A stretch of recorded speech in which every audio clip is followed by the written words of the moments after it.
교양만두 원인은 고양이답게 생선을 좋아합니다. 생선구이뿐만 아니라 날로 먹는 회도 엄청 좋아하는데요. 이 맛있는 회는 장점도 많이 갖고 있습니다. 일단 횟집에서 회를 시키면 밑반찬이 굉장히 많이 나오고요. 굽거나 익히는 시간이 필요 없기 때문에 메인 요리가 나올 때까지 기다리는 시간이 짧다는 거죠. 여러분도 회 좋아하시나요? 우리나라 사람들은 언제부터 회를 먹었을까요? 오늘의 교양만두는 회에 대한 이야기입니다. 사실 일본이 해산물 소비도 많고 초밥도 유명하다 보니 회 먹는 문화도 일본에서 먼저 시작된 게 아닐까 하고 생각하기 쉬운데요. 남겨진 기록을 보면 의외로 한중일 3국 중 일본이 가장 늦게 회를 먹기 시작했습니다. 중국이 가장 먼저인데 생선회에 관한 최초의 기록은 기원전 9세기 주나라 때 당시 발견된 무덤의 출토품 중에 해갑반이라는 그릇이 있었습니다. 여기에 구운 자라와 생선회로 잔치를 베풀었다는 글이 새겨져 있고요. 일본 문헌에 생선회인 사시미가 등장하는 건 훨씬 나중인 1399년이죠. 우리나라에서 생선회에 대한 기록은 무려 고려시대에 처음 등장합니다. 고려 중엽의 학자 이규보의 동국이상국집에 회에 대한 시가 실려 있는데요. 회를 안주 삼아 먹다 보니 술에 흠뻑 취했다. 안주가 모자라면 고기를 잡아 회를 만들어 먹으면 된다 등 읽다 보면 회가 땡기는 내용이죠. 조선에서 회를 먹는 방법은 지금과는 조금 달랐습니다. 지금은 두껍게 써는 경우가 많은데요. 조선시대엔 가늘게 채 썰어 먹거나 아주 얇게 포를 뜨는 게 대세였습니다. 회 가닥을 실에 비유할 정도로 가늘게 썰어 먹었던 것 같고요. 심지어 회를 얼리기도 했습니다. 회를 얼리면 썰기가 훨씬 편했는데요. 겨울에 물고기를 잡아서 눈 위에 두면 자동 냉동이 되는데 이때 비늘과 껍질을 제거하고 나뭇잎처럼 얇게 썰어 먹었다는 기록이 남아있죠. 여기서 또 눈에 띄는 게 바로 이 겨자장입니다. 당시엔 고추가 보급되기 전이라 회를 먹을 땐 겨자장을 곁들여 먹었는데 이 장을 만드는 방법이 상당히 복잡했다고 합니다. 회를 먹겠다는 열망 하나로 겨자장을 만든 건데 겨자장을 많이 찍어 먹으면 재채기를 한다는 말도 있었으니 지금처럼 회 먹다 매워서 난리 나는 상황은 예전에도 있었나 봄. 1795년 해경궁 홍씨가 화성행궁 당시 받은 아침 수라상에 위어회가 올랐다는 기록이 있습니다.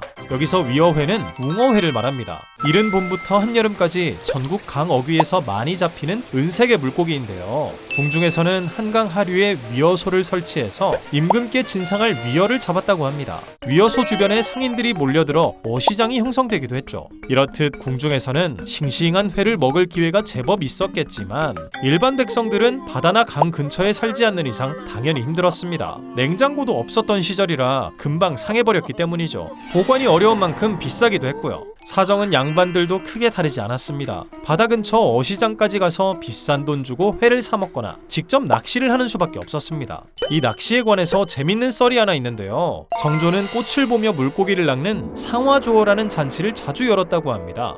장소는 창덕궁 앞마당, 부용정이 있는 궁궐 연못. 지금으로 따지면 청와대 앞 연못에서 낚시를 한 건데 혼자 하면 심심하니까 파티원을 모집해야겠죠? 동서남북 방향에 꽉 들어찰 정도의 신하들을 모았다고 하고요. 정조 혼자서 수십 마리를 낚아대면서 한 마리도 낚지 못한 신하에겐 벌주를 내렸습니다. 당시 이 행사에 대해 정약용은 이렇게 회상합니다. 고기 6마리를 낚아 벌주는 피했지만 선배가 준 술을 억지로 3잔이나 마셔서 결국 쓰러지고 말았다. 참고로 이때 잡은 물고기 절반 정도는 다시 풀어주고 나머지는 안주 삼아 먹었다는데 술에 쓴 기억은 남았지만 회는 먹고 싶었는지 정약용은 사적으로 회를 떠먹기도 했습니다. 울산에 있는 아버지를 뵈러 내려간 김에 친구들과 배를 타고 놀던 중 청둥오리들이 지나간 자리에 죽은 생선들이 동동 떠있는 걸 발견하죠. 뱃사공이 오리들이 골수만 쪼아먹고 버린 거다 라고 하자 정약용과 친구들은 생선들을 모두 챙겨 회 떠먹었다고.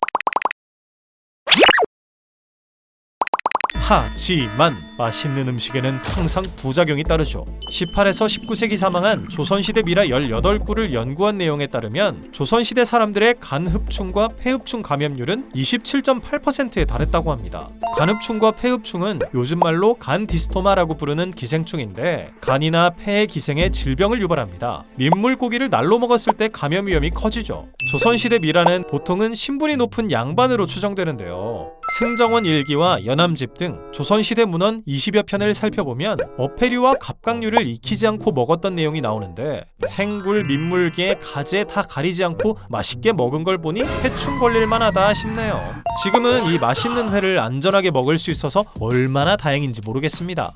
기생충 감염률도 2% 미만으로 떨어졌다고 하고요. 덕분에 다들 마음 놓고 회 파티를 벌이는데 거기다 삶고 구워 먹고 튀겨 먹기까지 하다 보니 2022년 기준 우리나라 국민 1인당 연간 수산물 소비량은 63.3kg, 세계 1인당 수산물 소비량의 3배 넘게 먹는다고 하네요. 한국인이 가장 선호하는 횟감 1위는 광어, 2위 참돔, 3위 우럭순이라고. 사실 광어는 조선시대엔 별로 인기가 없는 생선이었습니다. 당시엔 넙치라고 더 많이 불렸는데요. 다른 생선에 비해 기름기가 부족하다며 잡아먹는 사람이 거의 없었다고 합니다. 그런데 1980년대에 양식 기술이 발달하면서 광어가 양식에 최적화된 물고기라는 게 밝혀집니다. 성장 속도도 빠른 데다가 사료 효율도 넘사였다고. 그렇게 열심히 광어를 키워낸 결과 2000년대 들어서부터는 회는 광어라는 공식이 생긴 거죠. 회 얘기를 쭉 하니까 회가 땡기는데 띄어쓰기 좀 제대로 해줄래? 감사합니다. 교양만두였습니다.